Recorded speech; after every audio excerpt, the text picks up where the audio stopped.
Attention, please. Does everybody have the address of our symposium to the international organizations in Russian and English languages? I kindly ask you to review this address within 2 weeks, within the 2 hours. Please make your suggestions on the amendments. And in the end, we will disseminate this resolution of our conference internationally. Please take the most serious attitude to it. Thank you so much. Let's get started.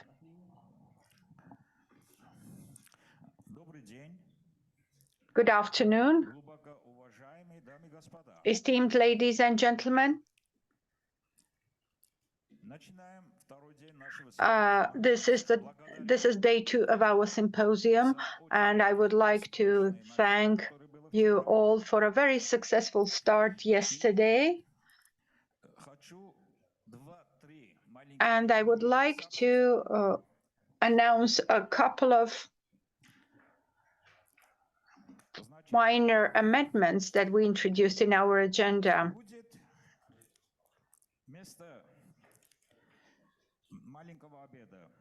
Instead of the lunch that is scheduled for 1:15, from 1:15 to 2:00, we will all travel from here. The road will take 7-8 minutes. We will go to the church in the center of Bratislava, and 40 minutes after that we will come back, and we will have 30 more minutes for lunch. This is first thing. Second thing, instead of Mr. Sambel Sharamanyan, we will have Mr. Vahram Balayan, who was supposed to talk later.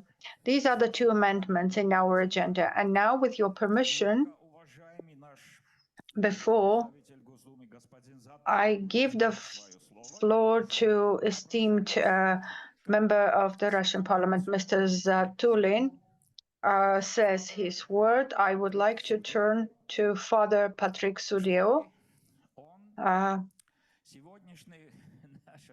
so that during day 2 of our symposium, we start from the prayer. Please, Father, the floor is yours.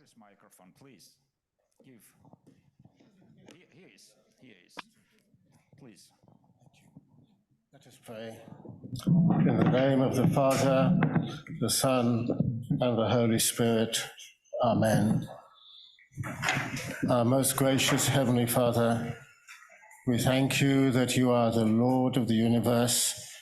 You are the Lord of all creation. You are the giver and sustainer of all life. That you are the God of peace, of well-being, of wholeness, of shalom. We come now to give to you our deliberations in this conference. We pray that you will guide us in terms of our discussions, that our nations may walk in the pathway of peace. We pray that you will make us to be the bridges of peace in this our divided world. We thank you for the presence of your Holy Spirit. We thank you for the compassion of your Son, our Lord Jesus Christ. And we thank you, Supreme Lord, of being the author of all things. We now commend ourselves and this conference into your hands, in the name of the Father, the Son, and the Holy Spirit. Amen. Thank you very much, Father Patrick. Thank you.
Разрешите попросить глубоко уважаемому нашему партнеру из России, господину Константину Федоровичу Затулину, крупнейший российский политический деятель, депутат Государственной Думы Российской Федерации, председатель комитета Государственной Думы Российской Федерации, сказать свое слово, выразить мнение по теме «На перепутье отношения Россия, Европа, США, Китай на фоне конфликтов и конфликтных проблем сейчас и в будущем». Пожалуйста, Константин Федорович. Большое спасибо. Слышно меня, уважаемые участники? Отлично. Ну, прежде всего, позвольте мне поприветствовать всех участников конференции, уважаемых в России, не только в России, Ашота Григоряна, который ведет эту конференцию второй день, Александра Арара, с которым мы периодически встречаемся на валдайских клубах, ну и всех, кто с кем знаком, и с кем мог бы быть знаком, если бы не санкции Европейского Союза, которые не дают мне возможности принять личное участие в Братиславе в ходе этой конференции. Я не возлагаю на Словакию эту вину. Это решение, которое принял Европейский Союз под копирку, последовав за Соединенными Штатами и за другими участниками Западного альянса и запретив всем нам, политическим и общественным деятелям России, принимать участие в диалогах в таком личном качестве. Вы, конечно, знаете, что сейчас в России обсуждается ответная мера, а именно приостановление нашего участия в дальнейшего парламентской ассамблеи ОБСЕ. И опять же, это вынужденная мера с нашей стороны, потому что и так российская делегация лишена возможности принимать участие в работе этой парламентской ассамблеи, при этом продолжая быть плательщиком в ее бюджет. Ну вот мы решили, что, как в таких случаях говорили в средневековой Англии, нет налогов без представительства. И нет наших платежей без нашего участия. Поверьте, это не самая важная проблема, которая перед нами встает, хотя, конечно, она знаковая. Я действительно предложил выступление на тему, которую только что огласил господин председатель. Но я вначале хотел бы сказать, что я очень рад тому, что Словакия, Братислава становится местом проведения таких форумов, даже если они проходят в таком комбинированном очно-заочном варианте, это дорогого стоит в этот момент. Апостол Павел, как мы знаем в своем послании коринфянам, сказал: блаженны миротворцы. И всякие усилия, направленные на сохранение диалога и нахождение формулы мира в создавшейся сегодня ситуации, нами в России приветствуются. Не на всякий мир мы готовы, но на мирные переговоры мы готовы всегда и открыты к этому. Я внимательно ознакомился с выступлениями участников в первый день конференции. Хотел бы всех их поблагодарить за очень ценные размышления, важные для нас в России. Немножко отреагировать, может быть, на то, что было сказано. Так же, как Владимир Путин, начну с истории. Я имею в виду известное интервью нашего президента Такеру Карлсону. Важный вопрос: было ли неизбежно в 2022 году начало специальной военной операции на Украине? Могу сказать, что лично я до последнего момента надеялся, что этого удастся избежать, но эти надежды таяли, и таяли с пугающей быстротой. Обращаю ваше внимание, что за and this was a scary pace. Let me draw your attention to the events.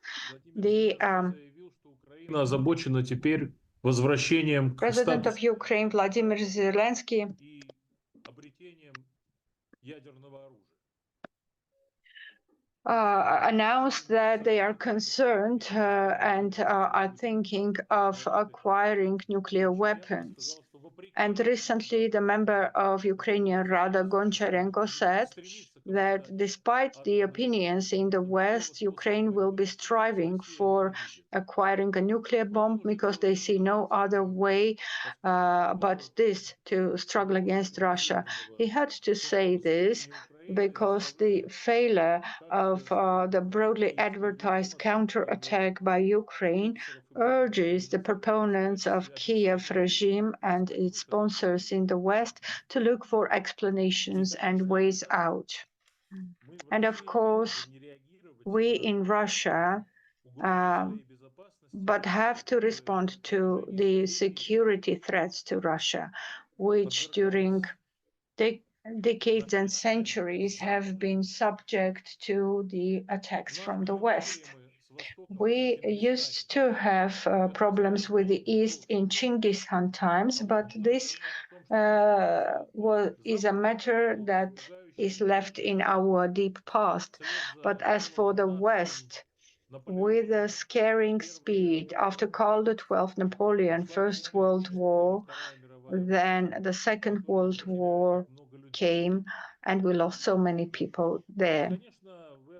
And of course, you know this very well, and you should be mindful, not only those who are present in the hall, but everybody in Europe should understand that this concern about security, about existence, is not just a phobia in Russia.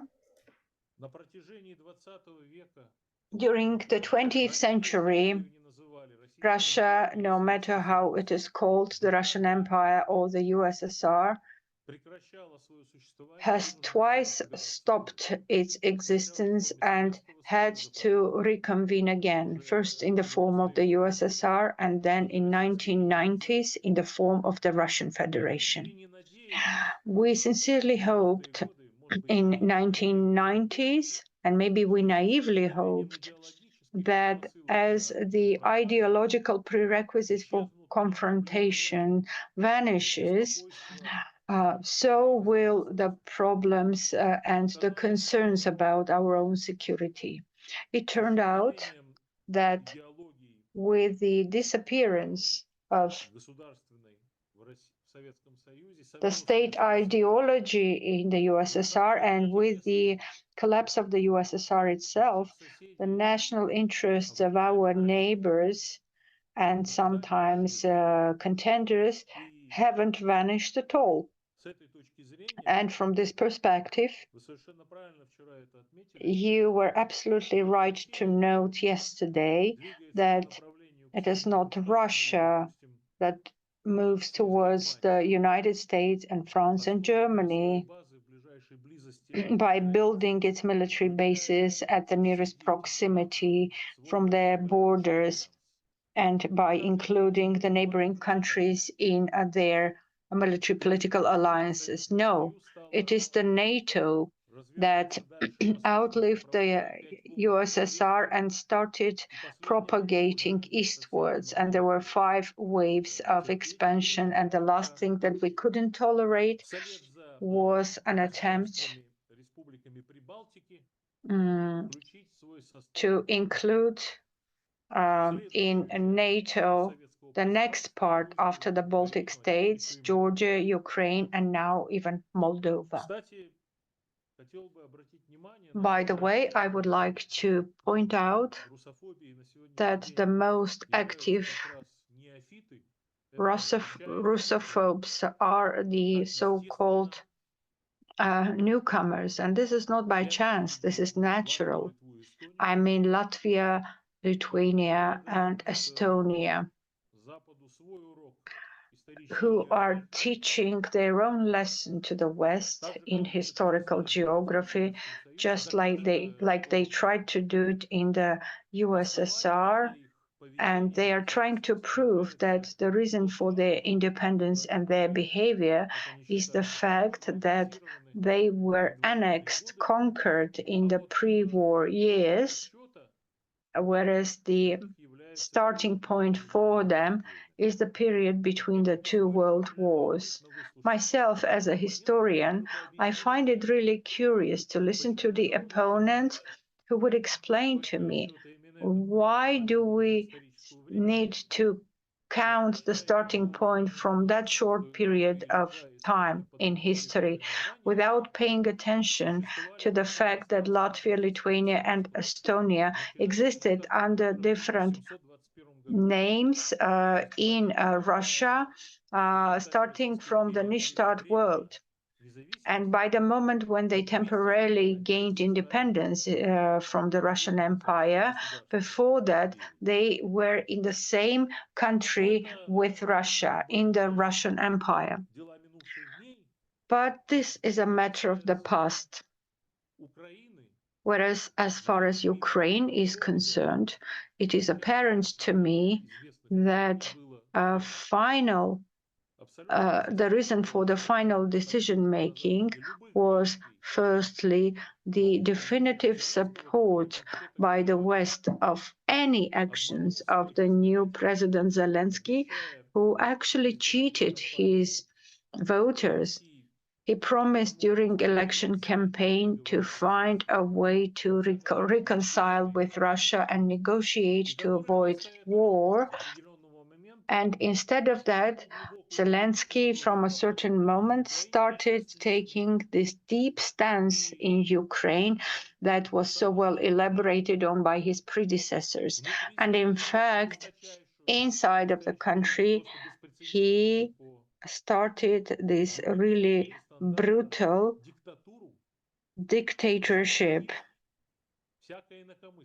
and he banned any other alternative way of thinking, not only among his opponents, but also among his latent proponents who had the same feelings towards Russia and the West. I mean, Poroshenko, Tymoshenko, and others. In fact, he banned any freedom of word in Ukraine, which showed to everyone and to Russia as well that the hopes for democratic processes in Ukraine that would bring to power those who reflect the opinions of their voters, and the hopes that the government of Ukraine will seek for a compromise and solution, peaceful solution, is something unattainable, because the Ukrainian leadership now is going for confrontation under the influence of the West, the US, and Europe, who were putting their stakes on that confrontation.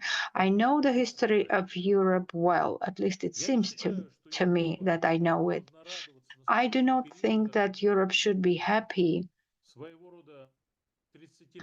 that we're now entering the period of a 30-year, 100-year war. every lengthy war was putting Europe on the brink of existence. We agreed to talk about this Russia, US, Europe, China square, and apparently the most vulnerable victim of the development of such events is Europe, apart from Russia and Ukraine. Now, the situation that was last year treated as an attempt to make a destructive blow on Russia, now in the rhetorics of our opponents in the West, 1 year later, it turned into a thesis on non-acceptability of Russia's victory. The intonation changed. If last year they talked about winning Russia and defeating Russia, and it is possible as a result of Western aid and incredible heroism and resistance of the Ukrainians. Now, a year later, they are talking about not accepting Russia's victory. I don't know. I think that those who are attentive enough, they would notice changes in these rhetorics. I am convinced that no Ukraine is capable of defeating Russia, even with the help of the Western weapons. This is the first conclusion we may draw from what's going on. We can have different views on the decision made in 2022. I think Russia was left with no choice but to go for these steps 2 years ago. And I don't wish to anybody, to any European country, to find themselves in a situation where they have no choice but to start military actions. And we actually had to face this choice. And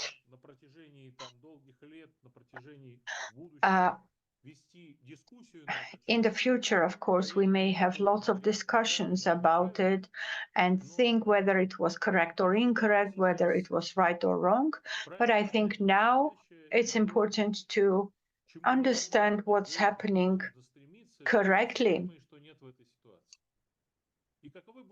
and to understand what is attainable and what is not, and what are the consequences if we fail to find a solution.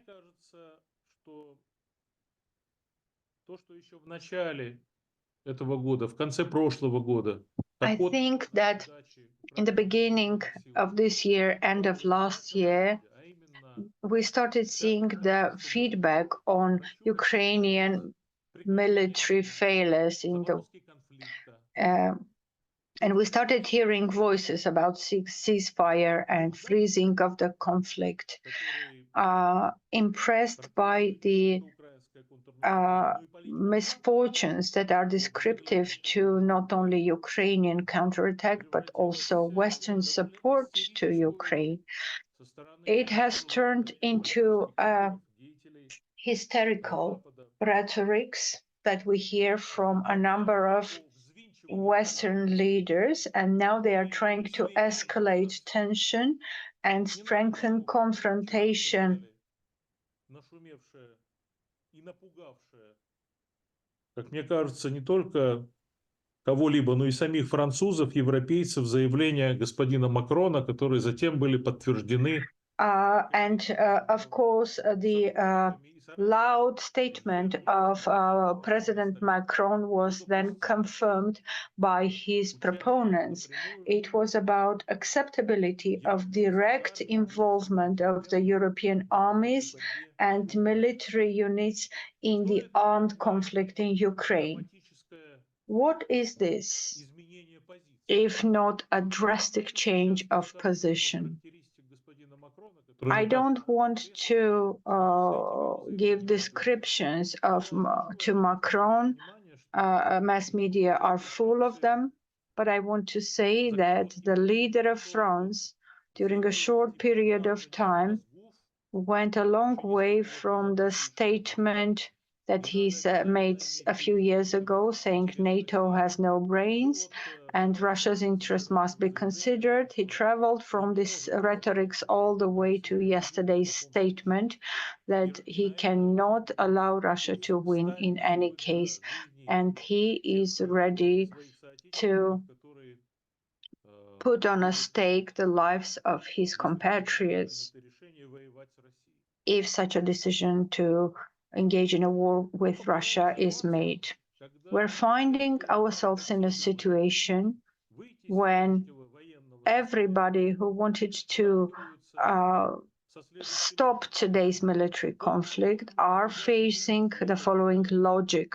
Those who are moving forward and winning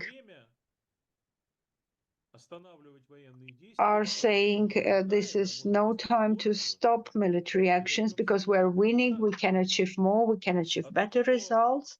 And those who are retreating and losing are saying in the same way, we are retreating, we lost positions, we haven't achieved our goals.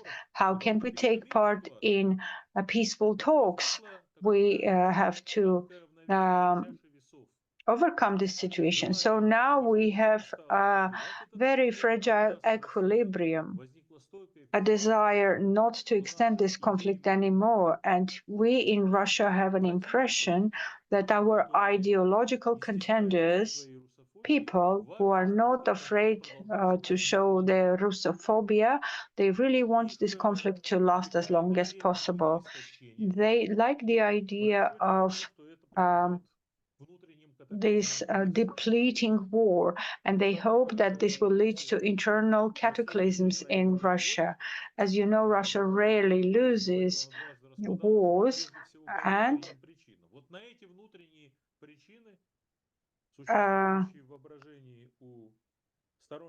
but there are some internal reasons that exist in the imagination of those who are the proponents of radical viewpoints, and they hope that these days are coming close. I think they are significantly miscalculated in their forecasts. And really, this mistake can come at a high price for the entire world. And the highest price will be put on Europe and the United States, because no matter how hard we want to exist as a separate center of power, as a separate pole, the logic is telling us different. We never lived in the conditions of the multipolar world that we talk about and we urge for. During history, we lived either in unipolar world until the recent times when the hegemon was the United States, or we lived in an environment of bipolar competition between the USSR and the United States. But in fact, we never lived in the multipolar world. Yes, during the US Soviet competition, there was a notion of the third world. But this third world, although it tried to accomplish itself,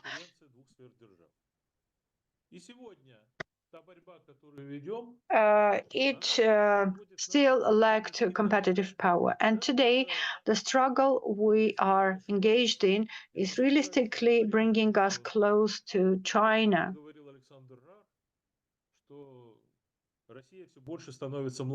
I don't remember who was telling this. I think it was Alexander Rar who said that Russia is more and more becoming the junior brother as a result of to China, as a result of event development. But believe me, this prospect is not making Russians happier.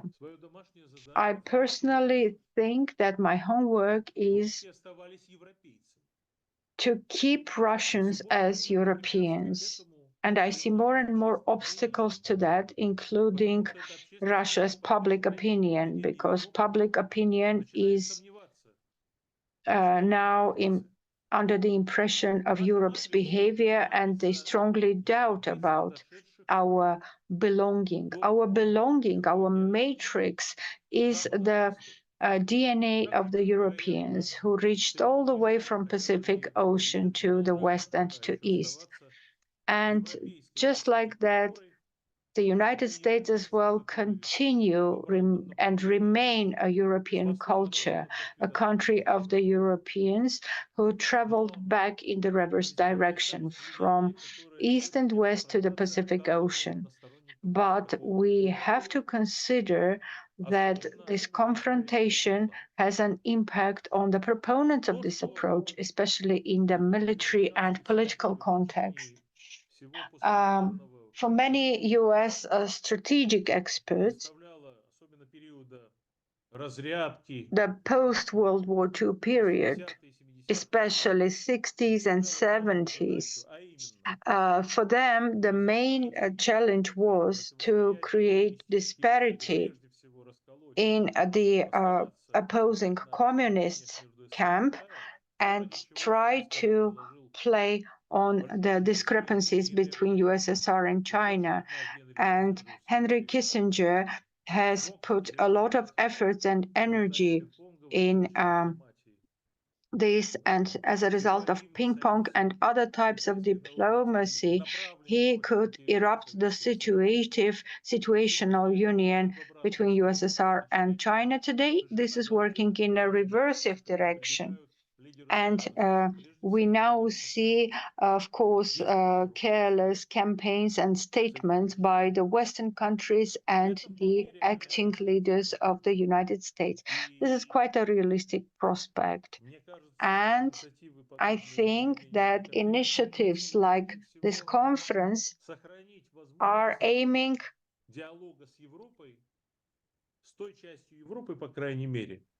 которая понимает, что ни к чему хорошему to maintain the dialogue with that part of Europe that understands that no confrontation is a good option. И считаю, что политика, направленная на I извлечение respect our Chinese partners and friends. So it is a mutual interest that we have in China, Chinese have in Russia, and this doesn't have any alternative. But I don't want us to be chained to a chariot, whether that's an American one or Chinese one. Whatever is happening because of Mr. Macron or Sunak, it is actually pushing us in that direction. Though they are not the authors of this policy, you should look for the authors in Washington, but they're definitely the implementors. And they are also promoting the confrontation, escalation of the confrontation, and with a perspective of 30 or 100-year war with Russia. Philosophers, if you remember, were prophesying about the dawn of Europe in 19th century. In the 19th century, I would like to be wrong, but the real threat of Europe's dawn is being realized right now because of the developments between Russia and the West, even if it happens in Ukraine. And the last point, very briefly, when it comes to conflicts, I do not want to briefly characterize them, but it is clear that we have to carefully listen to what President Putin has underlined in his speech. There is a naive or strange conviction that you can discuss strategic stability when you talk about restraining nuclear powers, when your partner in the negotiations for strategic stability is clearly saying that they want to have strategically defeated Russia. If the partner on the other side of the table has they postulate that they want to strategically defeat Russia, it means that Russia will actually resist on all possible front lines, including not only in Ukraine, and it will cause damage to all those who would like to see its strategic defeat. And many people say that Macron made that statement because Russia is very active in African continent, and France is being kicked out of the countries which were called Equatorial Africa, the former colonies of France. But Russia is not behind the conflict in the Middle East or in Nagorno-Karabakh. Russia is not interested in any destabilization, having a conflict large-scale conflict in Ukraine. So Russia is not interested in destabilizing the situation. But Russia will adhere to principle that the enemy of my enemy is my ally. And we have to take that path because the West has taken that direction.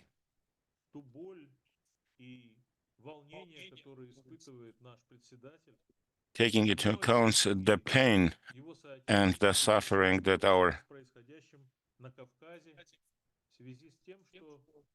moderator and many of his compatriots have now, after 2020, when we witnessed the new deportation of Armenian population from Nagorno-Karabakh as a result of intermediary but not final confrontation between Armenia and Azerbaijan. But what is important for me, I would say, the current government of Armenia, which is looking for new ties with the West and cut off connections with Russia, they want to have anti-Russian company and would like to change the mentality of the electorate by saying that what happened to Armenia in 2020 or 2023, there are Russian traces. So Russia is responsible for that. I don't, of course, take off the responsibility of Russia for some of the mishaps that we have witnessed, because Russia is also engaged in conflict. But on the backdrop of this confrontation, Russia is not interested in opening new fronts or new front lines. Russia tried to play its role as a peacekeeper, whether successfully or not, we will judge about this sometime later when this period will change. But it is pity to say, but we were not able to support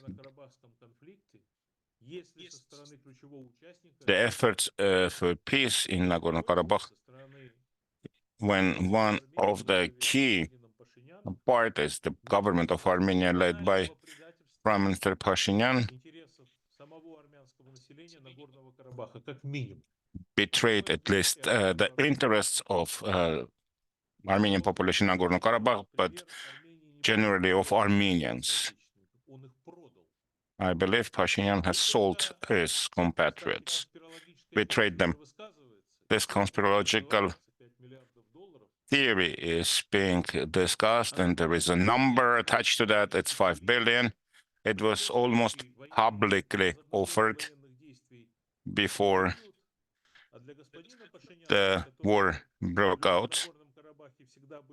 And for Pashinyan, the people in Nagorno-Karabakh were enemies, and Nagorno-Karabakh clan in Armenia was the main impediment for him to come to the power. It was easy to sign any agreement with Azerbaijan, for example, to return the districts surrounding Nagorno-Karabakh, and it was easy for him to do that.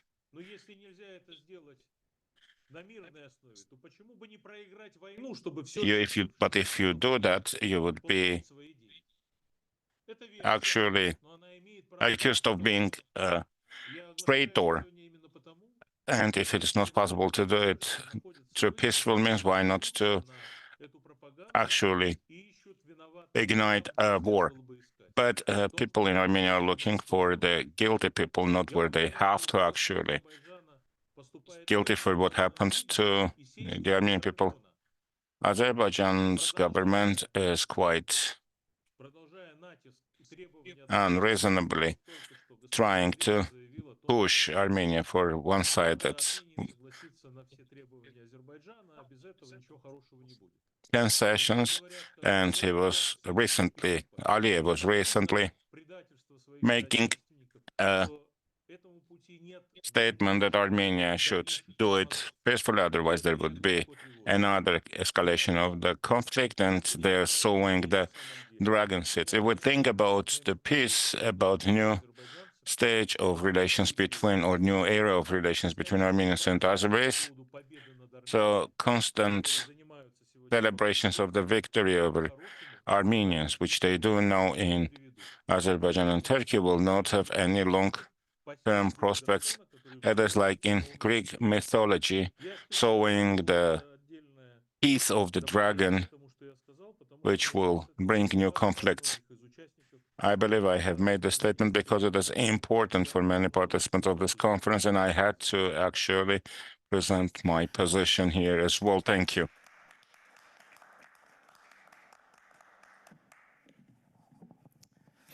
Господин Затулин.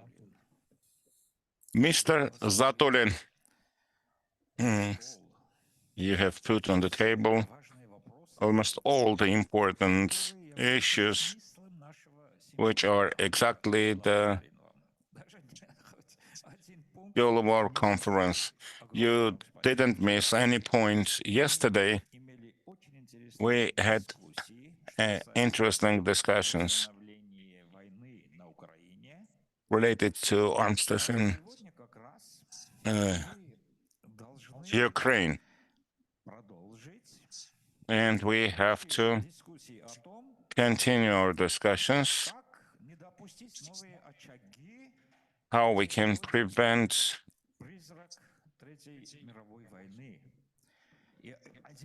the formation of new centers that may lead, conflict centers that may lead to the Third World War. And one of them is the South Caucasus, which may bring some drastic consequences. So we do not talk about the fact that someone does not like Armenians and want to eliminate them, except Azeris and Turks. The issue is if Armenia would be destroyed, the West and our British partners with the Turks will solve two problems: problem of Russia and problem of Iran.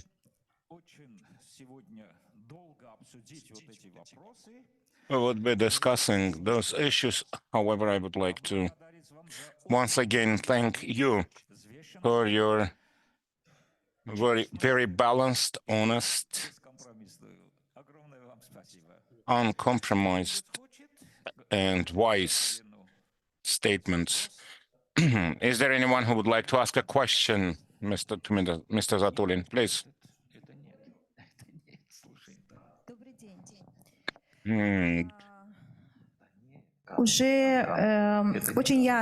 Good afternoon. In your speech, you quite vividly underlined one word: confrontation.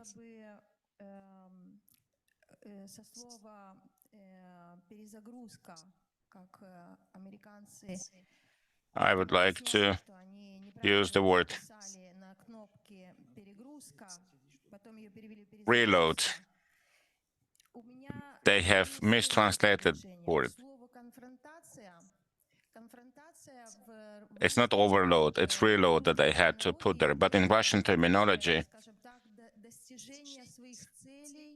it is about achieving your goals, ignoring the interests of others. However, if we translate confrontation from the Italian, it's not exactly that.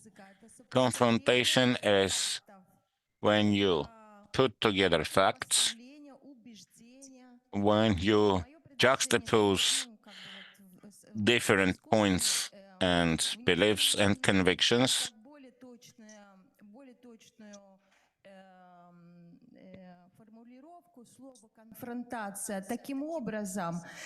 so we have to translate the word confrontation in a way that Europe will offer confrontation with Russia. It would not have any conflict or military connotation. That would be rather comparison of the facts. The word itself, if translated that way, it softens the understanding. Irina Sokolova, Italy. Mr. Zatolin, if you wish to.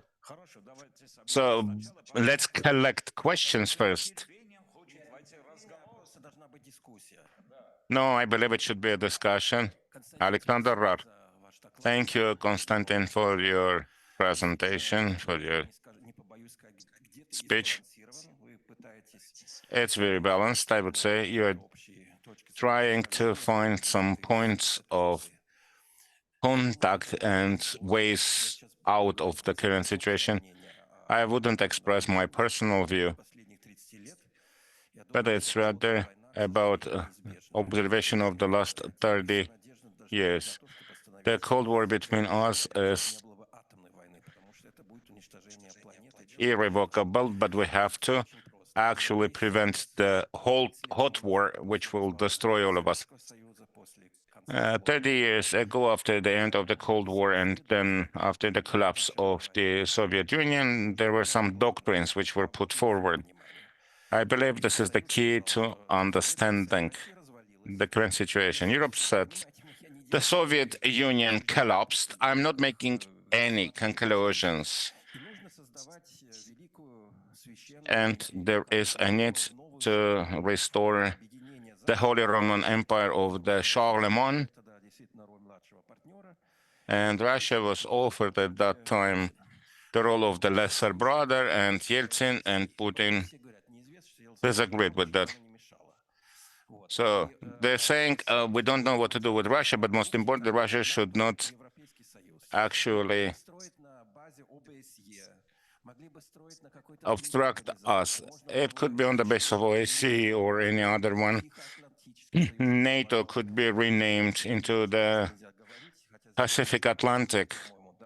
It was offered by treaty by Kozyrev and others. I remember all this, but Russia was weak and actually was agreeing with the West, with the expansion of NATO. Russia is saying that for 500 years we were a great state, we were a European state, and no one has the right to kick us out of Europe. We also have the right to be in Europe and be one of the leaders like Germany, France, and UK. We cannot be anything else but a great state.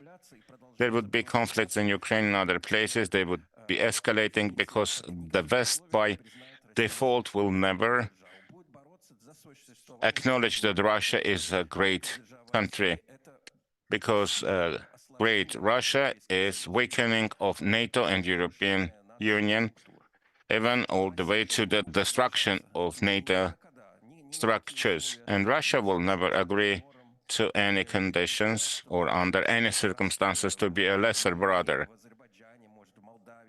In Armenia, Azerbaijan, Moldova, there never would be NATO bases. And as a historian, I don't know how to solve this problem. It's better to agree for a Cold War now and then have the negotiations to have a ceasefire. It is rather a scholarly analysis of the situation that we have to agree about common Europe, which is impossible to do at this point, and sorry for being wordy. Thank you, Mr. Rar. As a German, scrupulous chairman, I would say, that you put on the table your own opinion, which is quite weighty for us. And I would like to reconfirm for Mr. Zatulin that this symposium and what we're going to do after the symposium on the basis of the Vienna Club PANAP is to become a bridge between the Western Europe and Russia to this important Slavic center, which is Slovakia, and Bratislava should be named Bratislava, the city of peace. Yesterday, we have heard the vice speaker of Slovakia, vice speaker of the Slovakian parliament, who named Bratislava as the city of peace. Russia is part of Europe, and Russian culture is one of the pillars of the Russian culture. I do not want to name people who are well known in Europe, and any European nation would be proud of having those writers, artists, and musicians, composers as part of their own culture. Those are Russian writers, authors, musicians, and composers, and we would like to have you, and it would be an honor if you, Mr. Zatulin, will take part in these discussions. Reverend Patrick, please.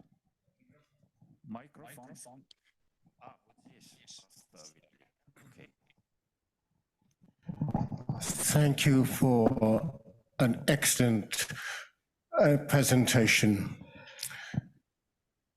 Whilst I understand that Russia must of necessity face west, that is Europe, perhaps her greatest contribution will be to the east and to the south. We've already recognized the importance of the Shanghai Cooperation Group as well as the BRIC Group. Russia has played a most significant role historically and currently in terms of decolonialization and her support for the global south as well as to the east. So I would want to argue that Russia should not just be seen to be European, but also to recognize the global role that she has, which may be more significant than the European role. Secondly, Alexander, you rightly spoke about the US, but according to demographics, by 2040, Anglo-Saxons and Celts in the US will be a minority, that the Afro-American community with the Latinos and Asians will outnumber, if I may use the term, white communities. So in a massively changing global demographic context, it seems to me that it is Russia that is best positioned, even above China, in taking on this new multipolar world.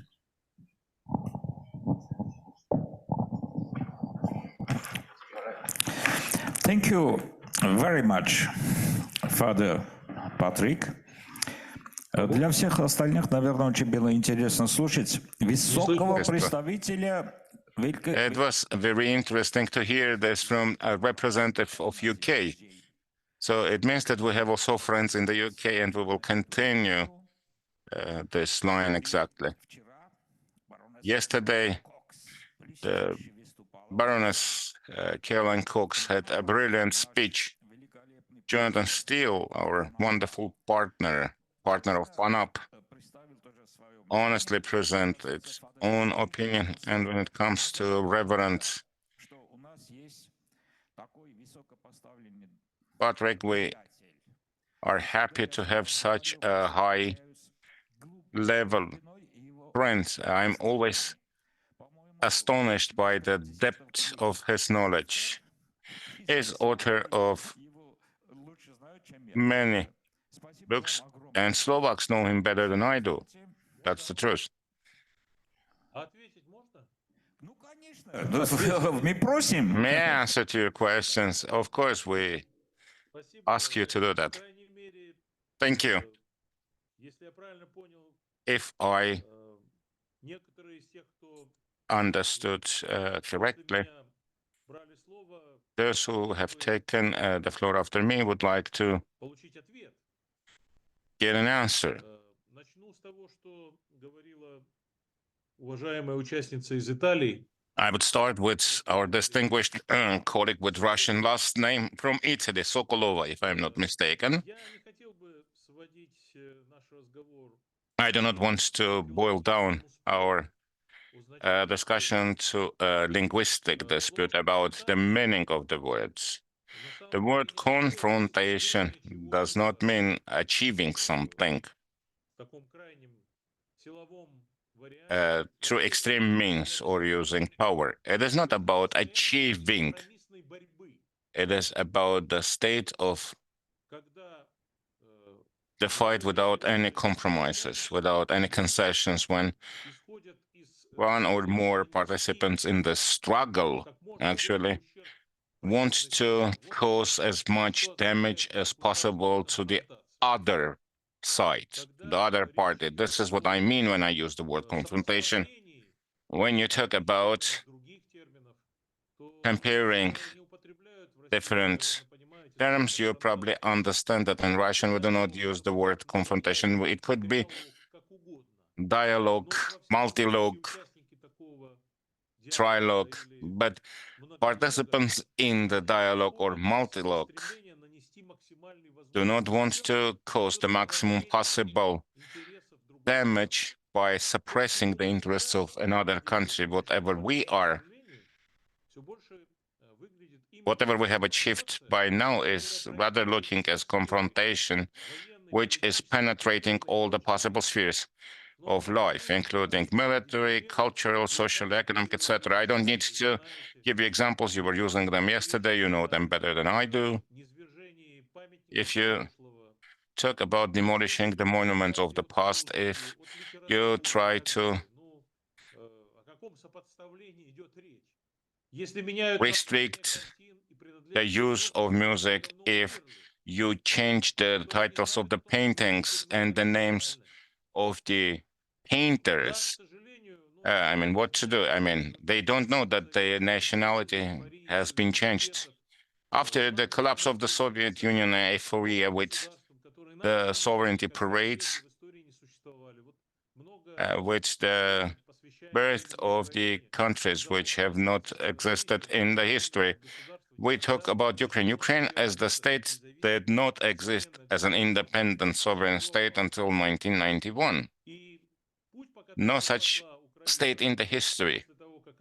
So, and the path they have chosen after the independence without any struggle for this independence. So all those talks that they have fought for their independence, they upraised for their struggle. It's like using the words of the Godfather movie, do not insult my intelligence. So you cannot consider as a fully fledged state the proto structures which came about in the 20th, in the 1920s, radas, directorates, etc., etc., anarchists like Makhno and others. And Ukraine became a sovereign state after the collapse of the Soviet Union in 1991, and they tried to find, unfortunately, those who were promoting the idea of separation between Russia and Ukraine at different historical states. Shukhevich, Bandera, and others became heroes, and this is unacceptable for us. So when it comes to confrontation, yes, confrontation is the characteristic of the current state of play. If in Odessa, which many of you probably know, For the second time in the 20th century, they have destroyed the monument of Yekaterina II, which has nothing to do with the military operation, and she's considered to be the founder of the city. It's not about the dispute between Putin and Zelensky. Now, about Alexander Rar. Alexander Rar mentioned that unfortunately Cold War is even a better choice in this situation because we are on the brink of prospect of developing it into a real, maybe nuclear war. Of course, the return to the James Bond times, I think the Cold War stories seem to be a better option as compared with what we see and hear today, when the West keeps putting the red lines forward and when Germany was discussing whether they can provide helmets for the soldiers, and now they are urged to supply the long-range Tauruses that will not simply strike on the Ukrainian territory, but it will also strike Russian territory in depth. And let me draw your attention to the fact that now we have children dying, and this is happening not in the recently annexed territories of Russia, but in the historical deep lands of Russia. And it is considered that these are the war targets. Today, as Ukraine is defeated on the front line, they more and more do terroristic attacks. What we were trying to propose during this entire period, and Alexander Rar will not hopefully negate this, we were trying to draw a difference between the EU and NATO. We thought that Europeans have a full right for their own European integration, but what does NATO have to do with it? NATO is an organization, the keys of which are in the hands of the United States. Geographically, it's not a European state at all. And now we see that the policy of the some sovereign European countries is much more independent than the policy of the EU. And in fact, the EU is not a subject but an object of international policy, the US policy in particular, because it pays a price for integration and its unification. And the price is being secondary to the US global policy. Now there are phantom pains because the US can stop providing this holistic support in November if they have a new president. And now they are trying to find politicians in Europe who grew on the fertile US soil, and they don't see any other way of existing in political life but to be nurtured by the US thoughts. Unfortunately, now in Europe, we see assistance to the Americans, or in best case scenario, assistance to the United Kingdom. A country that, as we know, left the European Union. We hope that the pragmatic approach of Germans, French, Spanish, and other nations of Europe will prevail over the desire to constantly serve and service. And last, regarding the Slavic world and Bratislava as a center of Slavicism, I always support any manifestation of Slavic traditions, and there were times in the 17th century when Yuri Kryzanic was writing his politics, and he was a Croatian. And maybe in Croatia today, or in the Croatia of World War II times, his position would have hardly been welcome. He was talking about Russia's desire to rely on Slavic roots. There was a competition between the Germans and the Slavs. for many decades, and even an event like the Turkish War, which gave further existence to Bulgaria to exist, was enriched by the German desire to make Slavs crack. In Austro-Hungarian Empire, the Czechs, as we know, many of them were proponents of Russia, despite the fact that Austro-Hungary was fighting against the Russian Empire. But the Czechoslovak Corps unit was formed in the territory of Russia, and it took well-known part in the civil war of Russia. And I think that everyone should do their own homework. I told you about my homework. My homework is, despite the voices that we hear, to defend the necessity of the dialogue and European vector in the life of Russia, despite bans and sanctions that we're surrounded by. As far as you and other people are concerned, not only in Slavic countries, we know that in the UK we have friends. We definitely do. We want them to prove to their own population, as a result of political and public processes, the need to find ways to one another. Unfortunately, for a certain period of time, these powers became a minority.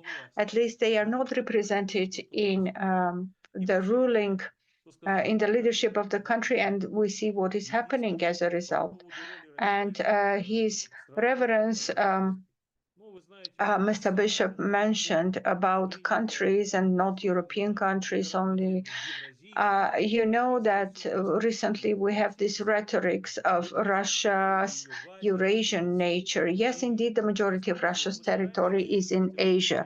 We're trying to use this factor, this circumstance, and of course, we used it in Soviet times and in post-Soviet times, and we have a different policy towards the South and the East than the traditional Western countries. We have never been a colonial empire, no matter what they say, because in fact, the territories that joined our country, they were doing it on voluntary basis, but then we abandoned them without any hurdles. And before that, you can be reminded of Finland during civil war, and it should show that we have some principles of reciprocality. Now we're turning more to Latin America, Africa, and Asia, and we hope to succeed. But this shouldn't overshadow the fact that Russians, as a state-forming nation, from 2020 in our constitution, Russians are state-forming nation. It doesn't mean that they have an advantage over other nations. In Russia, we have 140 other nations living in Russia, and they have their autonomous regions in Russia as well. And they have the same names and state languages. But given that we understand that Russia is a multinational country, it cannot exist without Russians. And the state-forming nation is the nation that founded the state. In the same way, towards the South and the East, we are considering ourselves as Europeans who are offering their options to the East and the South, and we remain Europeans. Thank you very much. Thank you so much.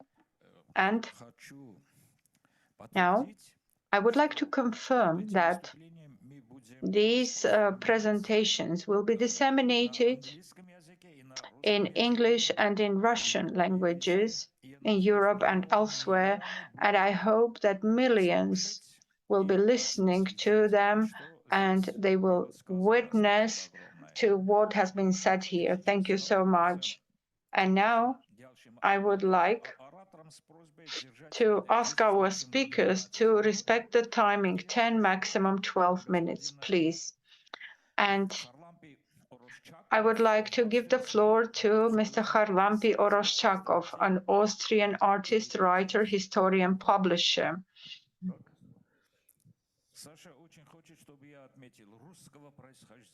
Harlam Pyoroshchakov is of Russian origin, from an old aristocratic family. This must be mentioned. After Mr. Oroshchakov, it's Mr. Grimberg speaking. Please get ready. Yes, thank you, Harlam Pyoroshchakov. We have heard about the empires, Karl the Great, and we have heard about the future of the Armenians with or without Russia. I think now, within 15 minutes that allocated to me, I would like to go back. All these empires at the beginning of the 20th century. You know, on the 3rd October of 1918, and you will see a lot of analogies to today, the Ottoman Empire, which together with its allies Germany and Austria-Hungary, was the third member of the axis of Central Powers. Today it's replaced by the United States. The victors, Great Britain, France, Serbia, Italy, and Greece. Russia had negotiated a separate ceasefire and was on short path to the long revolution, began to quarrel incessantly over the impressive remain of the once huge empire spread by 3 continents. 13 days later, a cold November morning, the Allied fleet advanced through the Dardanelles and entered the Bosporus. 60 British, French, Italian, and Greek warships, led by destroyers, swung into the Golden Horn and weighed anchor, their guns aimed at the Sultan's palace and the Sublime Porte, the seat of the Grand Vizier and the government. The Greek king said Constantinople, and he used the term Tsarigrad, is Christian once more. And for the Turks, the city would now be known as Istanbul, in the city. The Allies set draconic conditions. Eastern Thrace and Smyrna, together with its environs, were to go to Greece. And King Constantine sent his fleet into action. And this war that followed the war and was before the next one, yes, ended with a disaster for the Greek, not for the Turks. Armenia was to be created out of Eastern Anatolia, as was Kurdistan. I thought this excited only briefly as an independent entity, and Southern Anatolia was to become a French and Italian protectorate. So we see that the game, you know, it's always the same game, and it was also the time when the Western allies, the great powers, started also to work with something which today we know as morality, but very selective. So as more and more refugees arrived in Constantinople after Sofia and Belgrade, the third biggest center for Russian immigration, from the former Tsarist empire, which had been shaken by revolution, the Western powers began to understand that although the Ottoman Empire had been defeated, the Turks had not. Even thought half the country was occupied. So in 1922, new armistice was negotiated, for which this time the occupying powers had sued the defeated Greek fleet. So they had to give up Istanbul, but also the Megala idea. And this is important to understand, because yesterday and 2 days ago, by the Vanity Fair of our European leaders, Macron had a megala idea of creating something which maybe will lead us to the Third World War. On 5th November, the last Sultan and Caliph of the faithful, Mehmed VI, heard at the Friday Selamluk that the Muezzin still referred to him as Caliph, but no longer Emperor, Padishah. Shortly afterwards, the emaciated and worn-out man appeared in a general's uniform without any medals, without any bodyguards, absolutely alone, to General Harrington and requested exile. This is interesting to see because we are today surrounded by incredible leaders, you know. So the Englishman asked whether Malta would be acceptable to His Imperial Majesty or San Remo, and obtained the necessary permission from London, and in the end, the Sultan left his empire, which had survived more than 600 years, but was not in the throes of death, accompanied only by his son. This is something we have maybe to remember. What does it mean, you know, after 600 years alone? Only 9 members of the Guard, which was numbered 10,000, and with only 35,000 British pounds. So after the defeated German Empire was forced to surrender his colonies to the Western powers, and Winston Churchill made the remark that the German people had done enough for history. He should repeat it now again. As well as the northern part of Schleswig to Denmark, Alsace to France, and the eastern region of Prussia to the new established Poland. And 2 western districts to Belgium, there remained the shattered Habsburg monarchy. The state of Czechoslovakia arose from its ruins, and the eastern part of Hungary was awarded to Romania, while the southern part, against the initial misgiving, to the Serb, and then they created the kingdom of the Yugoslav, Yugoslavia. So the collapse of Ottoman Empire had been predicted, had been expected, wished for since the end of the 17th century, when Kara Mustafa stood for the second time in front of Vienna. If we look at the network of interrelated Western dynasties, we can see that this had a substantial involvement in the collective suicide of Europe. The ambition of one, the negligence of the other, the inability of almost all of them had torn apart this network from 1870 onwards, the traditional starting point for all studies on the origins of the First World War. And then we have really to continue seeing the second one. The conflict between secular and ecclesiastical powers in a unique military feudal system played a significant role in the decline of a global empire such as the Ottoman and the Empire of the Tsars. The grief of powerful rivals in the West was also involved, as was an uncertainty over whatever it was better to undertake Western reforms, which means influence at the other side.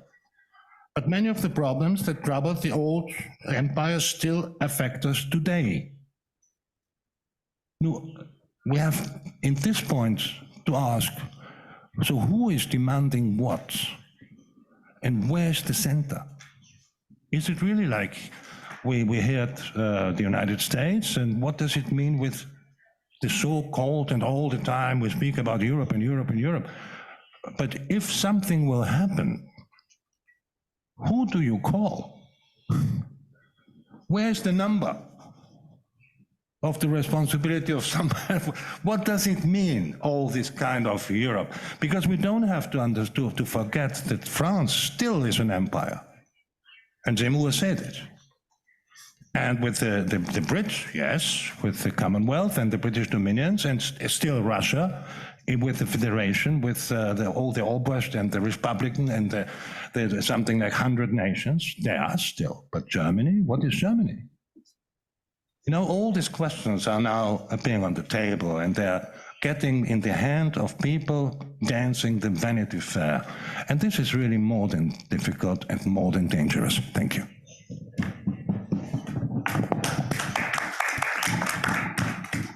Спасибо, очень интересно.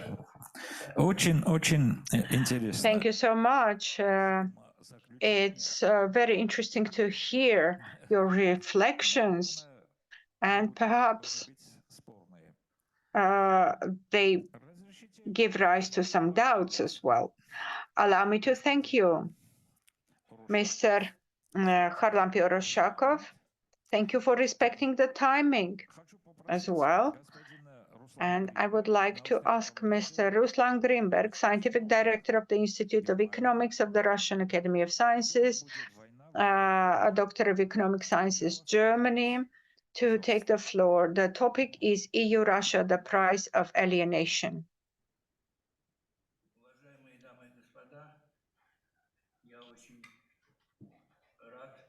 Dear ladies and gentlemen, I am very happy to speak at this conference.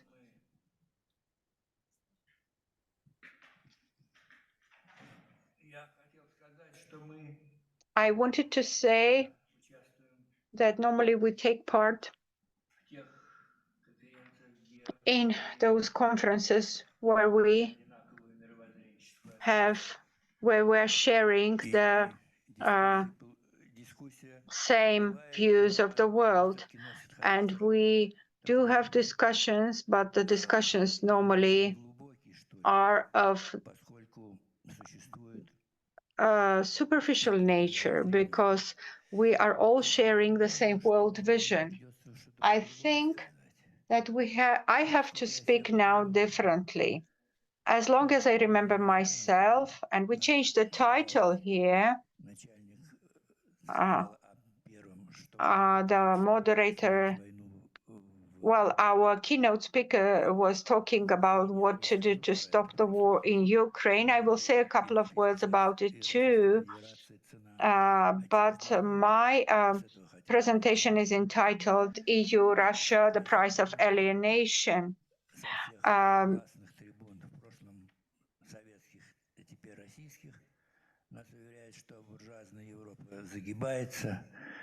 As long as I remember myself, everybody kept saying that the bourgeois Europe is about to die and it will soon finish its political and cultural existence.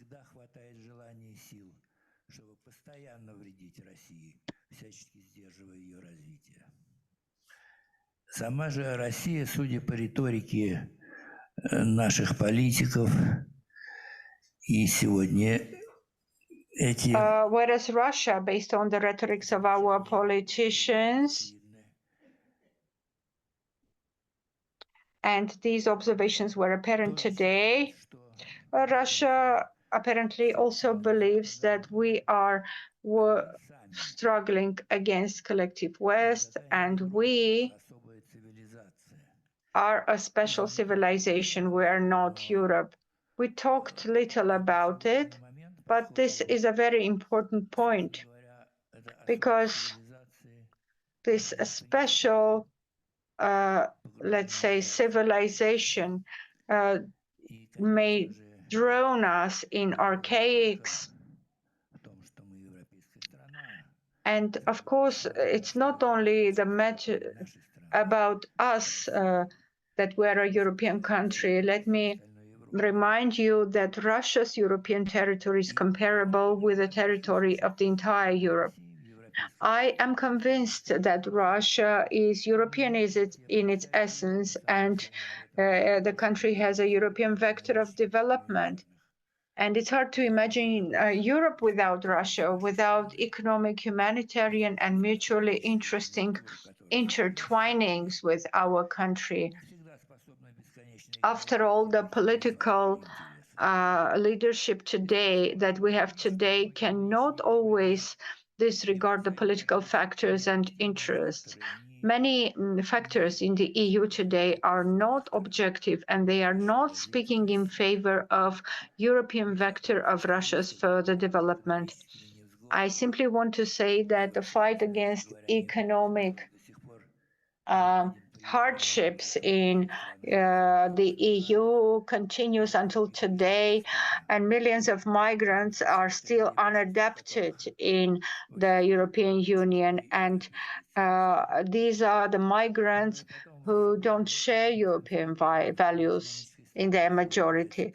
In the EU, with the economic stagnations, the inequality between the rich and the poor countries is going deeper. Plus, we can see the growing number of separatism and the Brexit was a significant problem too. So it is of no surprise that today the connoisseurs are enthusiastically prophesying that the EU will soon collapse, and it will collapse and bring turmoil to the collective West. I think it would be really strange. Does it mean that the worse the EU is doing, the better we feel? I think Russia is equally interested in the mutually beneficial cooperation. And this means that we are not benefiting from the EU problems that are becoming more and more acute. I don't believe in the soon end of Europe.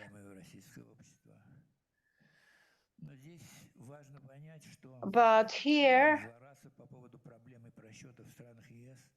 we need to understand that getting happy because of the miscalculations in EU policy is no good practice.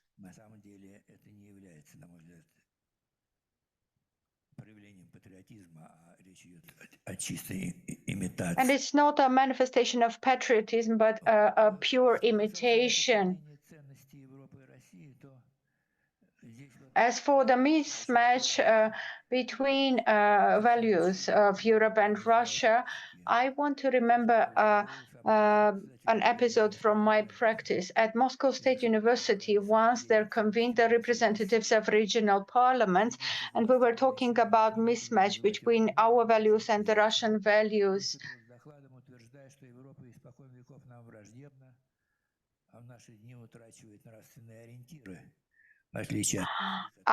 And they were talking and saying that Europe is hostile and it's losing the moral benchmarks.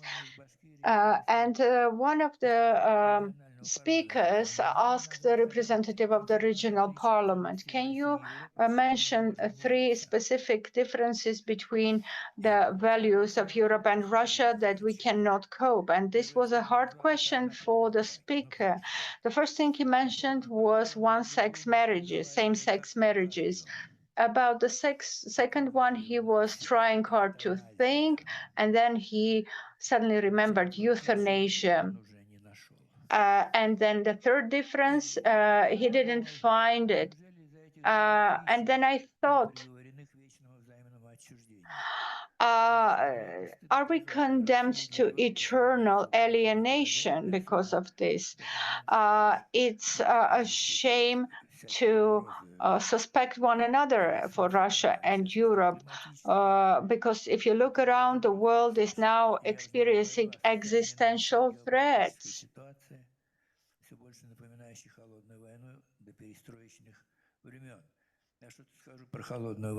And it reminds more and more of the Cold War and pre-perestroika times. And Mr. R mentioned the Cold War times. It's very important because a Cold War never exists on its own. It can always turn into hot war, and it doesn't improve the situations.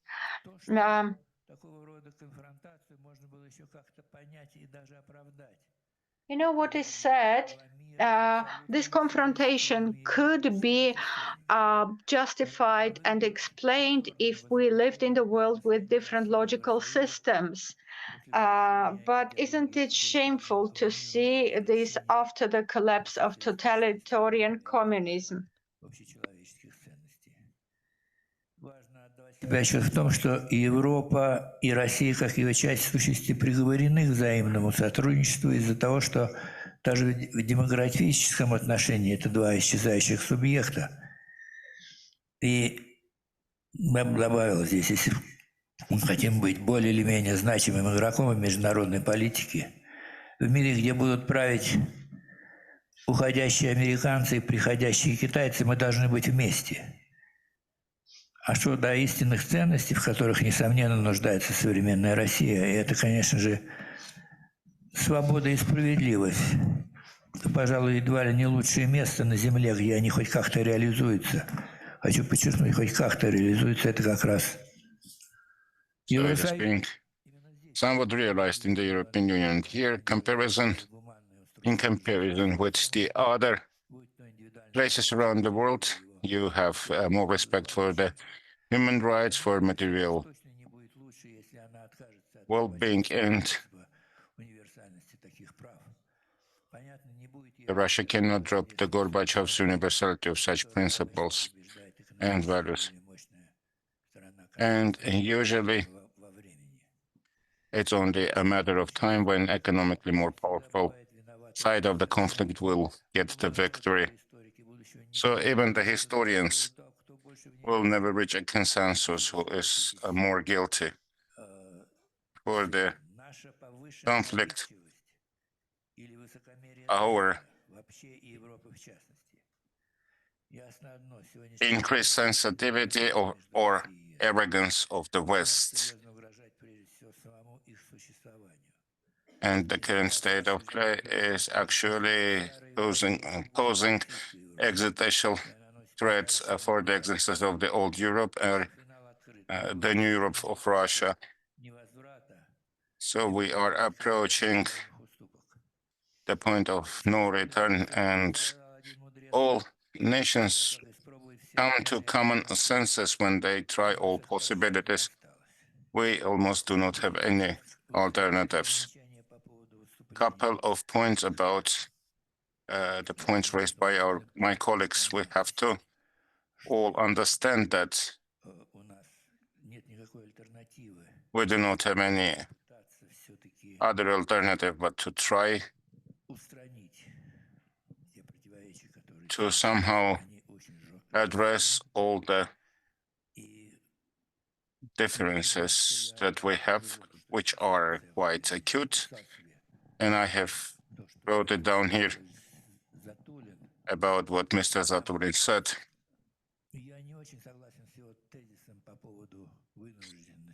I somewhat disagree with his thesis that there was no other option but to invade Ukraine. When we attack anyone, we always say that it's good that we did that. If we would not do that, they would attack us. It happened in Afghanistan, it happened in Czechoslovakia, and it happened now.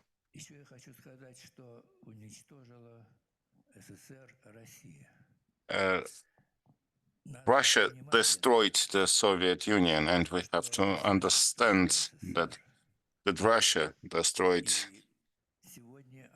dismantled the Soviet Union now.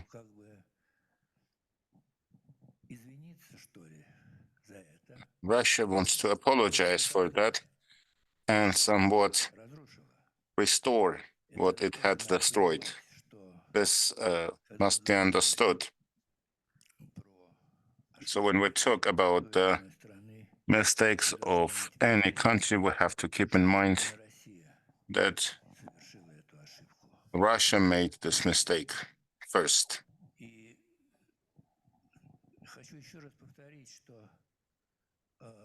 I would repeat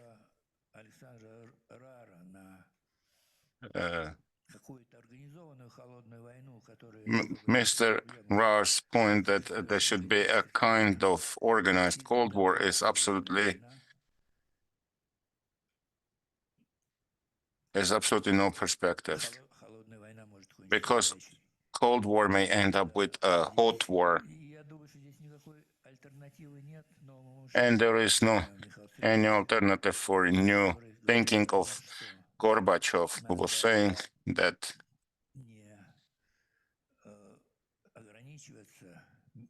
we should not limit to peaceful we should not limit ourselves with peaceful coexistence, which was part of the Helsinki document, but if possible, we should avoid zero-sum game and have common values that unite humanity. Those should be finally brought to life and realized. And once again, I have to repeat that we must think about own mistakes. And I would like to also address what Mr. Georgian said. There is no agency in Ukraine. This is road to nowhere. Ukraine is an agency, has an agency, and it could be with some specific features, but it is in place, and we have to recognize that. And we have to acknowledge our own mistake that this unavoidable invasion into Ukraine was a mistake, and it is persisting mistake, which led to a situation that we have to cure for a long time, but we have to start with the acknowledgement of this mistake. And the last point,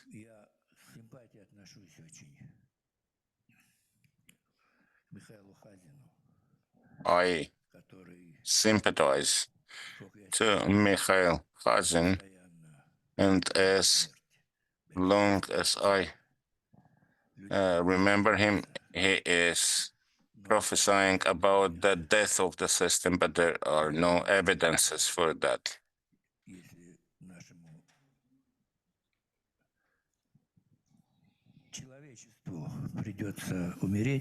So if the humanity should die, the dollar will die the last. Thank you. Thank you very much. I would like to ask now Mr. Lewenzel to take floor immediately. Doctor, specialist in theater pedagogy and intercultural communication. He is specializing on Eastern and Central Europe. Mr. Enzel is from Germany. The topic is the uncertain future. Armenia after the storm. Please, the floor is yours, Mr. Enzel. Thank you so much.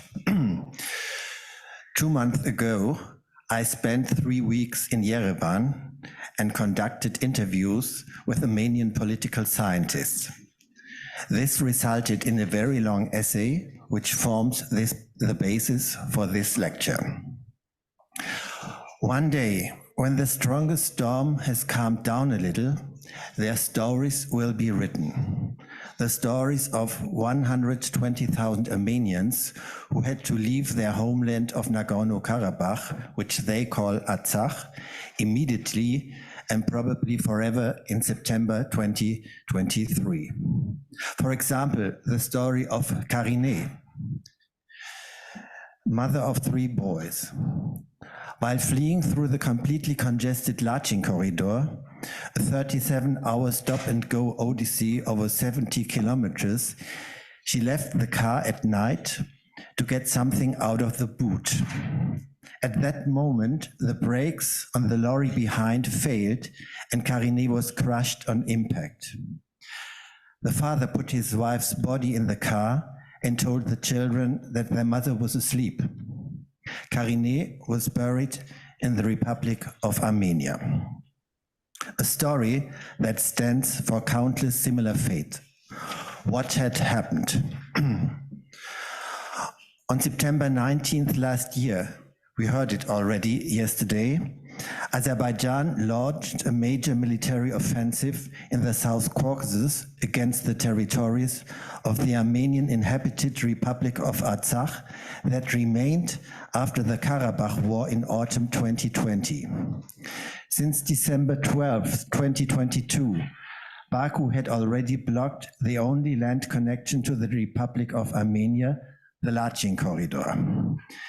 This meant that around 120,000 people were taken hostage and cut off from the supply of vital goods such as food, medicine, fuel, electricity. 8 months later, in August 2023, the former chief prosecutor of the International Criminal Court, Luis Moreno Ocampo, spoke of genocide by starvation. After the massive attack by Azerbaijan, the Karabakh Armenians surrendered within 24 hours. After 9 months, they were already severely weakened by hunger and cold. Nobody had supported them militarily, not even the Republic of Armenia. The almost 2,000 soldiers of the Russian peacekeeping force who had been stationed in the region since November 2020 had stood idly by since the start of the blockade. Their task would have been to monitor compliance with the ceasefire agreement concluded by Vladimir Putin with the president of Azerbaijan, Ilham Aliyev, and the Prime Minister of Armenia, Nikol Pashinyan, after the first attack on Karabakh on November 9, 2020. In view of the atrocities committed by the advancing Azeri fighters against the civilian population, and in panic fear of a new genocide, almost all of Karabakh's Armenians fled their millennia-old homeland to the neighboring Republic of Armenia. The former human rights ombudsman of the Republic of Artsakh, Atak Beklaryan, who lost his eyesight at the age of 10 when a landmine exploded in front of his family home, explains, quote, "During the blockade, both Russian and the United States Security Council failed to fulfill their obligations. The Security Council made no statement on human rights situation. The Russians had already done a rather poor job before, but during the blockade they failed completely. They stood idly by and did business with a starving population. For example, they sold eggs for more than 10 times the usual price. Yet Russia had given the Armenians guarantees to protect them." End of the quote. Russian President Vladimir Putin justified the passivity of the Russian peacekeepers by claiming that Armenian Prime Minister Pashinyan himself had signed a declaration in Prague in autumn 2022, together with Azerbaijani President Aliyev, in which he recognized Karabakh as an integral part of Azerbaijan. Putin darkly hinted that this declaration had probably come about under pressure from the European Union, and then he literally remarked, quote, "What should we have done? Everything that has happened in the recent past was inevitable after the recognition of Azerbaijan's sovereignty over Karabakh." End of the quote. This will undoubtedly sound hypocritical and cynical to the Armenians, nor does it justify the fact that Russia's peacekeeping forces did nothing to stop the starvation of Karabakh population for 9 months. However, the declaration mentioned by Putin does indeed exist. On October 6, 2022, Pashinyan and Aliyev signed a document in Prague in which they both recognized the territorial integrity and sovereignty of the other country. They also agreed to set up a border demarcation commission. This was in fact nothing other than a veiled recognition of Karabakh as an integral part of Azerbaijan. Prior to this declaration, there had been already 4 trilateral meetings in Brussels with the EU Council President Charles Michel, and it was set to intensify work on a peace treaty. 3 weeks before the Prague signing, however, something else had happened. On September 13, 2022, Baku had broken the fragile ceasefire of November 2020 and directly attacked Armenian territory on a massive scale for the first time.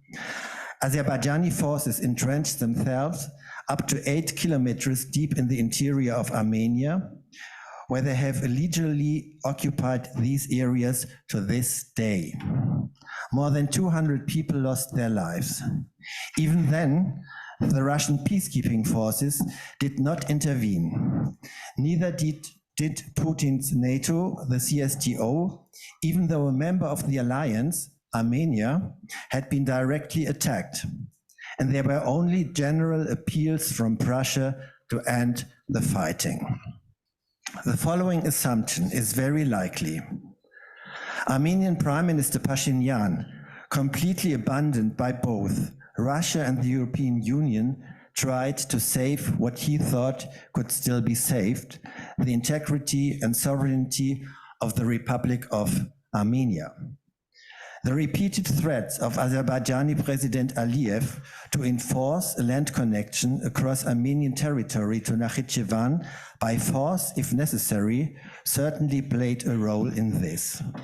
In addition, Aliyev had repeatedly referred to parts of Armenia as, quote, the land of our fathers, end of the quote, which Azerbaijan would take back sooner or later. In short, Pashinyan dropped the claim to sovereignty and territorial integrity of the de facto Republic of Artsakh in order to save these principles for the Armenian motherland. And in doing so, he was apparently pressurized by both the European Union and Russia. Armenian political scientist Atak Beklaryan comments, quote, both the European Union and Russia exploited the fears of the Armenian government by pointing to the threat posed by the Azeri side. The biggest mistake Pashinyan made in this context was that he failed to implement measures to protect the Armenian population in Karabakh.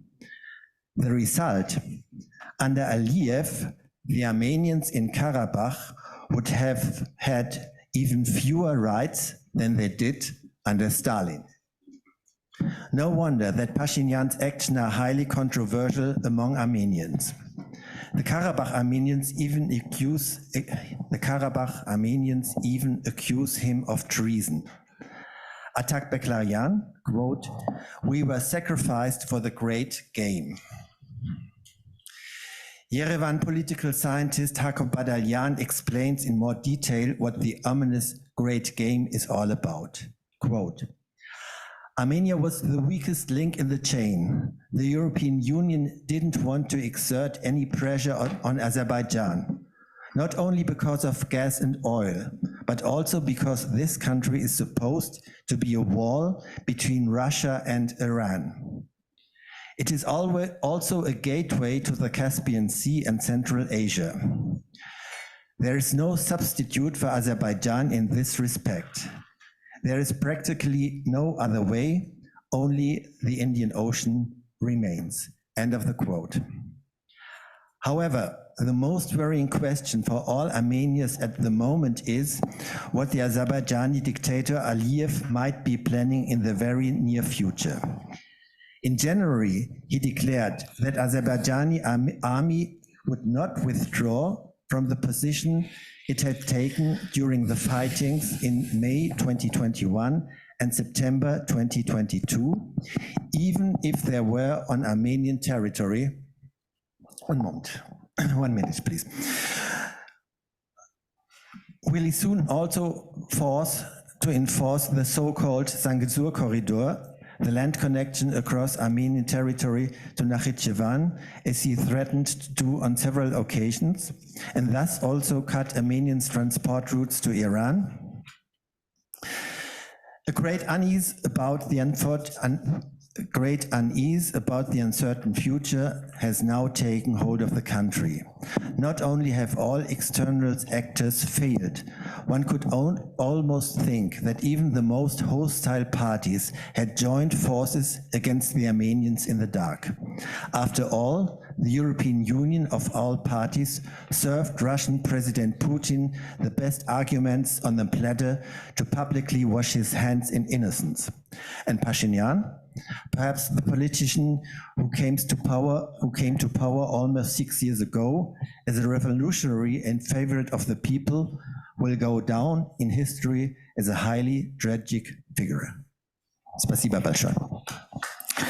Спасибо. Спасибо, господин Энзел. Пожалуйста, возьмите ваши наушники. Please Thank take... you, Mr. Enzel. Please take your headsets. I am going to criticize you heavily. I consider myself to be a good specialist when it comes to Armenia. And not only a specialist, but also one of the most active lobbyists in Europe. I'm the president of the Armenian unions in Europe, and I would like to repeat what Mr. Zaturin said. For you, the issue is not what Russia had done in Armenia or European Union, which was very weak. I'm not going to talk about this, and we do not discuss the fact that the person who has not graduated university became a journalist. It took €100 and wrote an article against someone, or had a bribe of €100 not to write an article against someone. This is about Pashinyan. Then through colored revolution, he became the leader of Armenia. Absolutely ignorant person who has done nothing in his life. He was in parliament because of Levon Ter-Petrosyan, and Levon Ter-Petrosyan gave his seat away to Pashinyan. He was not elected, but most importantly, what Mr. Zaturin said, I would not only confirm, but I will take it further. The first person who was offered $4 billion was me. For 4 years, I was the president of the panel on South Caucasus in a big European economic forum in Krynica. So I had invited people from Armenia, Georgia, and Azerbaijan, and also from the European Union, top-notch experts. Asum Lazad, on behalf of Aliyev, a politician from Azerbaijan, offered me $5 billion if I would lobby that Karabakh returns to Azerbaijan. Don't laugh, I have also witnesses from the Armenian delegation. So one of our speakers said that this is Azeri philosophy that you can sell and buy your homeland. Then there was, in 2016, a dialogue between Lukashenko and President Serge Sargsyan. Then in 2018, it was posted on the social media. Lukashenko called Sargsyan and said, Ilham Aliyev is offering $5 billion for Karabakh. We have heard this dialogue. Serge Sargsyan, president of Armenia, said, Alexander, I don't remember his, Alexander Grigorievich, I will give him $6 billion. Let him take away his hands from Nagorno-Karabakh. Then we have seen the turnover of money in Swiss banks to Nikol Pashinyan's wife, Anna Hakopian. So money come from the heaven and end up in their pockets. And it was clear that he has taken this $5 billion, definitely, and he is continuing to use that corruption scheme. During the war that started in September 2020, didn't want to take the hand that Putin has extended twice. The first time it happened on the 5th or 6th of October 2020, and then 19th of October. These are well-known facts. Putin said that I have agreed with Aliyev. You have lost very little. Stop the war. But he has taken money. How can he stop the war? Now about the European Union. I have called my very good friend, the first Vice President of the European Union, Maroš Šefčovič. I have the recording, by the way. I believe it was on the 3rd of October. I have told him, Mr. Šefčovič, it is going to be a catastrophe in Armenia, help me. Mr. Šefčovič told me, I have such problems now, Mr. Grigorian, I cannot deal with Armenia. What is your problem? Brexit. It is 2020, October the 3rd. Then I have called 5 days later, Mr. Šefčovič, Russia is ready to do everything, but Pashinyan is not allowing it to happen. If Putin will force his help to Armenia, you will be yelling that it is aggression against a neighbor. Mr. Šefčovič, help us. If you're not able to do something, at least promise that if Russia will do something, you won't be yelling that it's an aggression. We cannot promise that, he told me. I have done an important thing for him.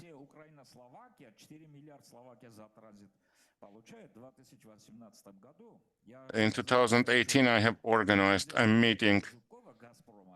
The president of the Gazprom, Zubkov, and Šefčovič meeting here in the Sheraton Hotel in Bratislava to agree that there will be uninterrupted supply of gas to Europe. And Slovakia is getting 4 billion for the transit, was getting actually. Just tell me that you are not going to say that this is an aggression. On February 2, there was a big invocation of volunteers. There was a decision that made the 3,000 volunteers will go to Nagorno-Karabakh on 5th of October. Pashinyan immediately invented a new law that any volunteer that will cross the border of Armenia will end up in a jail. Do you understand that we are dealing with a traitor? You have talked to people in Armenia, with people who are being paid by a Soros Foundation. I know well Jacob Badarian, I know Artak Beglarian, both. Badarian is representing Armenian-American newspaper, Laragir. These two are well-known traitors. I have been working with Artak Beglarian because at the time when my country was being destroyed, I was working with him. I know his theory for what he has been paid. Russia and Europe are both guilty. What is the guilt of Russia if you actually invent a law that bans the entry of the volunteers? Азербайджану. Во время митинга он сказал, Карабах — это Азербайджан. А до этого... As far as abandoning Karabakh is concerned, before that he was saying Karabakh is Azerbaijan. And this man, he said Karabakh is Armenia. This happened during the demonstrations when he was seeking for public support. He said Karabakh is Armenia, full stop. You know, this is what Nikol Pashinyan said. And his betrayal is in front of our eyes. And to blame Russia for that, I think it's a huge mistake. On the contrary, did you hear what Mr. Zatulin said? He is one of the biggest heartfelt proponents of Armenia in Russia, a lobbyist whom Armenia didn't pay a single dollar. Just like I am a proponent and lobbyist of Armenia, and I never got any cent from Armenia. On the contrary, I am using my funds to lobby Armenia's interests. So what we are saying, Mr. Ezel, we are really deep in these affairs, and we want to tell you that if today Nikol Pashinyan continues doing what he's starting doing recently, abandon the CSTO, make Armenia leave CSTO, stop the work of Russian border keepers service in Armenia, make all the borderline Russian troops in Armenia leave Armenia, and also make 102nd military base of Russia leave Armenia. This is a big harm for the country. No Turk damaged Armenia worse than he did. We're going to judge him. Him and his wife will face a worse trial than Ceausescu. And he took the big bribe of 5 billion. I was the first one who was offered this bribe, and I didn't take it. Mr. Zatulin's speech, we were all the witnesses to that. I respect you a lot, and I think your speech was very important, interesting, and profound, because you opened up this heated discussion. And just look at my response. I am really grateful for your presentation, but unfortunately you were interacting with people who got payments from the West, one of the biggest figures who are paying, and the entire Slovakia knows about it. I will not say the name of that person. He's a friend of mine. He is Slovak too, and he's paying to the Armenian organization so that they work for West, and it means against Armenia. Those who work for West are against Armenia. Those who are in Armenia and work against Russia, it's against Armenia too, because the interests of Russia, Armenia, and Iran are coinciding. If Azerbaijan attacks Armenia, Iran will immediately respond. Why? Because Armenia is not the country that is deep in the throat of the West. No, Armenia is a country that intentionally is being destroyed, and only Armenia stops Turks from going north. By destroying Armenia, they want to destroy Russia and Iran. This is the strategy, nothing else. Nobody is specifically against Armenia. Israel is defending Azerbaijan so hardly. Why? Because this is done against Iran. However, Azerbaijan is benefiting from all of this. They purchase all the UAVs, and Turkey provides Bayraktars. Plus, after the Velvet Revolution, they gave us a traitor, and now we have big challenges to get rid of him. I'm talking about Nikol Pashinyan. In this sense, Russia is unfortunately taking a neutral position, because Russia says that if I do something against Nikol Pashinyan, and if I help Armenia against Nikol Pashinyan's will, everybody will say this is the second Georgia, second Ukraine, second Moldova. And everybody is waiting for that. Everybody is waiting for Russia and Putin to make a mistake. And we are inside of this situation, deeply inside of this situation, Mr. Ansel. And this symposium, I have organized it for Russia, for Slavs, with one purpose: help us in Armenia. I'm Armenian. I don't want anything from you. Everything I can give you, I will give you, but I ask you to help us in return. Help us to save Armenia. Let's see what happens. And sorry for my emotional feedback, for my emotional presentation. Once again, I really appreciate your presentation, and thank you for what you said.